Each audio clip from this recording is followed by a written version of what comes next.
دكتور شنو راح تخسر اذا سويت الكشفية مثلا ب 15,000 او ب10؟ وش قد حلو لو تخلي قطعة على الباب وتكتب اللي ما عنده فلوس او حالته المادية حيل ضعيفة اكشف عليه ببلاش.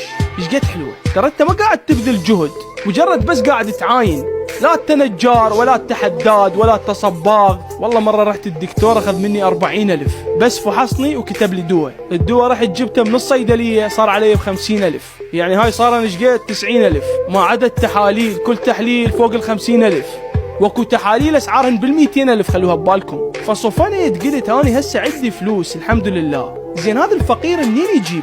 شلون يشتري الدواء؟ شلون يسوي تحاليل؟ ليش احنا ما نخاف من الله؟ يعني انت دكتور الله وفقك، ليش هذا الاستغلال؟ ايش راح يصير مثلا اذا فحصت باليوم 3 اشخاص ببلاش؟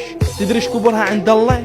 صدقني الله راح يرزقك اضعاف، يعني 253 مليون دينار تطلع بالسنة يا دكتور. طبعا الله يزيدك وهذا مو حسد، بالعكس، بس بحياتي ما شفت واحد منكم مخلي قطعة كاتب اللي ما عنده فلوس اكشف عليه مجانا، او مثلا يكتب علاج المحتاج على حسابي. احتمال اكو دكاترة يسووها، بس دا اقول لكم اني ما شايف. يعني ما تفكرون اكو مريض ما عنده هسه اقلها اسوي له خصم على الكشفية، هاي اذا ما اريد اكشف عليه ببلاش.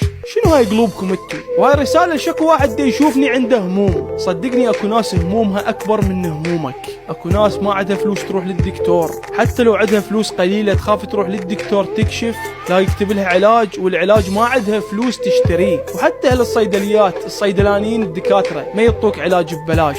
فشو نسوي؟ هي هاي الدنيا، يوم عن يوم الناس قلوبها تسود، ما حد يفكر باخرته. شلون عالم تعبان؟